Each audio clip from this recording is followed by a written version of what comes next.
Nunca imaginé que esto me fuera a pasar, pero pasó. Mi marido dejó de buscarme y cada vez que iba a hacerme exámenes de rutina, había un médico y una enfermera tan atractivos que no pude resistirme y les entregué mi anillo a ambos en la consulta, y me encantó. Me encantó porque, en ese momento, sentí una liberación que hacía mucho tiempo no experimentaba, algo que parecía prohibido e incontrolable, una sensación que me hizo cuestionar todo lo que consideraba correcto. Sé que muchos de vosotros podéis identificaros con la lucha interna entre lo correcto y lo incorrecto, entre las expectativas impuestas y las ganas de simplemente vivir lo que el corazón elige. La sala de espera del hospital estaba sofocante, el silencio casi asfixiante, solo interrumpido por el irritante tic-tac del reloj en la pared, que parecía reflejar el vacío dentro de mí. Martín, mi marido, estaba a mi lado, pero era como si estuviéramos en mundos diferentes. Mi marido dejó de buscarme desde que me quedé embarazada. El hombre apasionado, lleno de vida, se había convertido en una figura distante, casi fría. Apenas me miraba. Siempre estaba pegado al móvil o a los compromisos de trabajo, mientras yo me hundía en la soledad. Traté de convencerme de que era una fase, que todo volvería a la normalidad cuando naciera el bebé.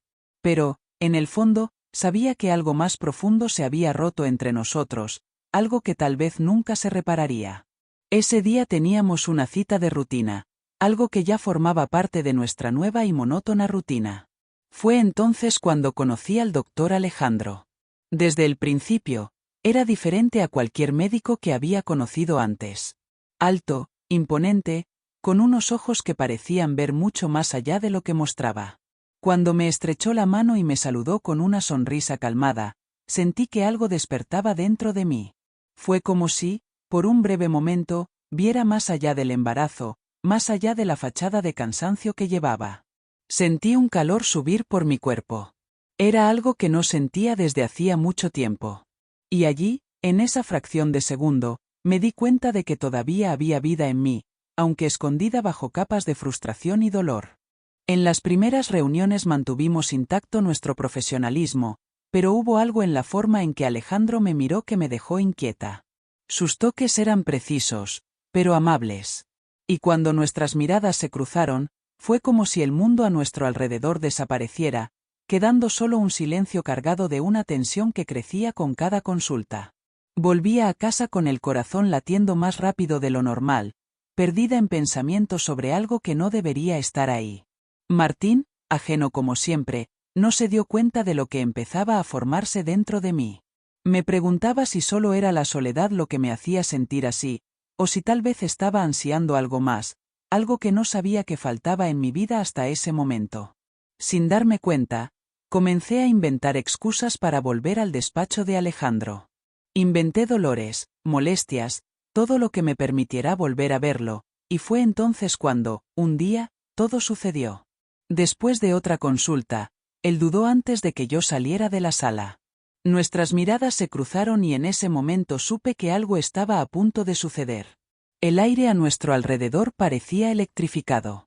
Cuando finalmente se acercó, nuestros labios se encontraron en un beso que rompió todas las barreras. Fue intenso, casi salvaje. Estaba atrapada en un ciclo de traición, deseo y culpa. Por más que mi mente gritaba para que me detuviera, mi cuerpo me empujaba cada vez más hacia ese abismo. No pudimos evitarlo y todo sucedió en su despacho. Sabía que no estaba bien, pero era incontrolable. Cada vez que iba al despacho sucedía lo mismo. Era como si estuviera viviendo una segunda vida, una vida en la que la pasión y la atracción todavía existían, en contraste con la fría monotonía de mi casa y la creciente distancia entre Martín y yo. Y entonces, algo inesperado ocurrió. En una de esas visitas, mientras esperaba en la recepción, Mateo, el joven enfermero que siempre me acompañaba a la sala de exámenes, empezó a dirigirse a mí de forma diferente. Fue amable, atento y, poco a poco, nuestras conversaciones triviales fueron ganando otra intensidad. Sus miradas se hicieron más largas, sus sonrisas más astutas, y lo siguiente que me di cuenta fue que estaba envuelta en un juego peligroso con dos hombres. Alejandro y Mateo ocuparon mi mente de una forma que no pude controlar. Fue un caos que él creó, un caos del que, extrañamente, no quise escapar. La culpa llegó inmediatamente después, como una ola abrumadora. Cuando llegué a casa, Martín estaba allí, preocupado, queriendo saber cómo había ido la consulta. Mentí. Dije que todo estaba bien, que eran solo exámenes de rutina. Pero, por dentro, la culpa me atormentaba. Amaba a Martín, o al menos eso pensaba, pero al mismo tiempo no podía sacar a Alejandro y a Mateo de mi cabeza. Era como si estuviera viviendo dos vidas, y en ambas era una mujer completamente diferente de la que siempre imaginé ser. Y lo peor de todo es que Martín empezaba a notar algo. No era tonto. Empezó a observarme más de cerca, a hacer preguntas, a insistir en acompañarme a las consultas. Desesperada, inventé excusas, diciendo que no era necesario, que estaba todo bajo control. Pero por dentro, el miedo a ser descubierta crecía junto con la adrenalina de vivir al límite. Y entonces, lo inevitable ocurrió. Una tarde, después de otro encuentro furtivo con Alejandro, recibí una llamada de Martín avisándome que estaba en el hospital, esperándome en la recepción para llevarme a casa. Mi corazón se detuvo. Acababa de salir de una reunión clandestina y ahora tendría que enfrentarme a mi marido, al hombre que, de alguna manera, aún amaba. ¿Cómo podría ocultar lo que acababa de pasar? Respiré hondo, tratando de recomponerme antes de bajar. Cuando llegué a la recepción, allí estaba Martín, sonriente, sin sospechar el caos que se había desatado dentro de mí. Pero esa sonrisa, esa preocupación genuina, solo hizo que la culpa me consumiera aún más. En el coche, el silencio entre nosotros era ensordecedor. Martín trató de iniciar una conversación, de preguntar sobre la consulta, sobre el bebé, pero apenas pude responder. Mis manos sudaban, mi corazón latía descontroladamente. Todo dentro de mí gritaba para que parara, pero al mismo tiempo no podía. Estaba dividida entre dos mundos, dos hombres, y no sabía por cuánto tiempo más podría mantener esta farsa. Los días que siguieron fueron un borrón. La tensión entre Martín y yo solo aumentaba, como una cuerda estirada al límite, a punto de romperse. Cada vez que me miraba, sentía que intentaba desentrañar los secretos que yo trataba desesperadamente de esconder. La paranoia empezó a crecer dentro de mí. Sabía que no podría seguir así por mucho tiempo. Aún así, continué viendo a Alejandro y Mateo, como si estuviera atrapada en un ciclo del que no podía escapar. Culpa y excitación se mezclaban de forma perversa, manteniéndome en un constante estado de ansiedad. Martín, por otro lado, parecía estar más atento, como si empezara a sentir que algo no estaba bien. Y luego llegó el día en que todo se derrumbó.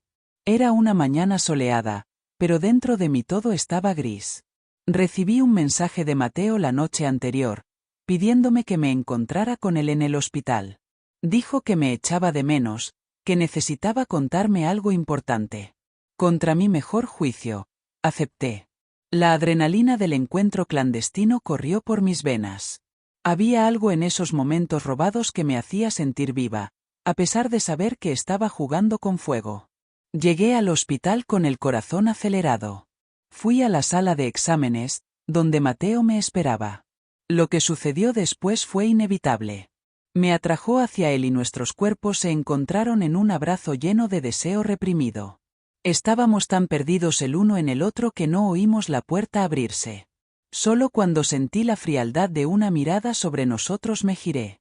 Allí estaba Martín, parado en la puerta, con los ojos desorbitados y el rostro pálido.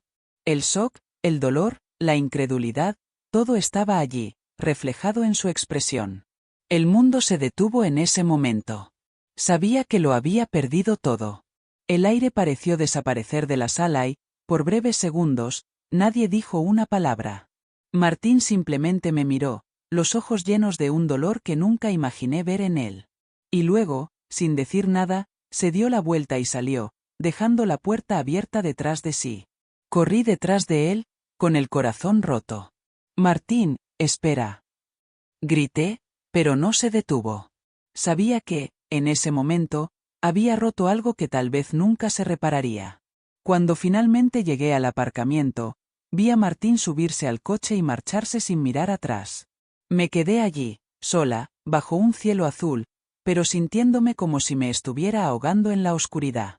El peso de lo que había hecho me aplastó, cada decisión equivocada, cada mentira, todo convergió en ese momento de ruina total. Los días siguientes fueron insoportables. Martín no volvió a casa. Cuando finalmente conseguí hablar con él, todo lo que dijo fue que necesitaba tiempo, que no sabía qué hacer, pero que no podía mirarme sin ver la traición grabada en mi rostro. Intenté explicarme, intenté pedir perdón, pero las palabras parecían vacías hasta para mí. Nada de lo que dijera podría borrar lo que había hecho. Y ahora, la soledad que tanto temía se convirtió en mi única compañía. Alejandro también intentó ponerse en contacto conmigo, pero lo evité. De repente, toda esa emoción, toda la adrenalina de los encuentros clandestinos, parecían patéticos en comparación con la destrucción que habían causado. Me sentía como una persona vacía, alguien que había cambiado lo que más amaba por una ilusión pasajera de atracción. Incluso Mateo, que antes parecía una distracción seductora, no era ahora más que un amargo recuerdo del error que cometí. Y así, los días pasaron, cada uno más sombrío que el anterior. Martín seguía fuera y yo no sabía si alguna vez volvería. El embarazo, que antes parecía una promesa de algo nuevo, era ahora solo un recordatorio constante de lo que había destruido. Estaba sola, más que nunca, y no sabía si alguna vez sería capaz de perdonarme por todo aquello. Fue en una de esas noches solitarias cuando finalmente comprendí cuán profundo era el abismo que había creado. Estaba acostada en la cama, abrazando mi barriga, sintiendo al bebé moverse, y las lágrimas comenzaron a rodar incontrolablemente por mi rostro. Todo lo que quería era volver atrás en el tiempo, para impedir que todo esto sucediera. Pero el pasado quedó registrado y ahora solo quedaba un futuro incierto. ¿Podría Martín perdonarme? ¿O estaría condenada a criar a mi hijo sola, cargando para siempre con el peso de la culpa? Y entonces, una fría mañana, sin previo aviso, Martín volvió. Entró por la puerta principal sin decir una palabra, con los ojos cansados, el rostro marcado por una tristeza profunda. Intenté hablar con él, intenté explicarme de nuevo, pero levantó la mano, silenciándome. Sofía, dijo con voz baja y ronca, no sé si puedo seguir con esto. Pero estoy aquí por nuestro hijo. Él no merece sufrir por nuestras decisiones. Asentí con la cabeza, las lágrimas ya corriendo por mi rostro. Sabía que estaba allí por obligación, no por amor. Y eso dolía más que cualquier otra cosa. Estaba claro que algo entre nosotros había muerto, y no sabía si alguna vez podríamos revivir lo que una vez fue. El bebé llegó poco después.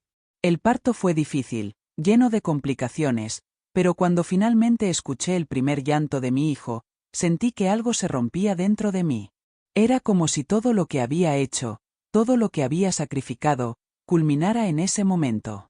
Miré a Martín a mi lado y sus ojos estaban fijos en nuestro hijo, pero había una distancia entre nosotros que no pude ignorar más. En los meses que siguieron, Martín estuvo presente, pero no realmente. Cuidaba del bebé, me ayudaba en lo que necesitaba, pero éramos dos extraños viviendo bajo el mismo techo. Sabía que él solo estaba esperando el momento adecuado para irse para siempre. Y por más que lo intentara, no había forma de reparar el daño. Había cruzado una línea de la cual no podía regresar y ahora pagaba el amargo precio por mis decisiones.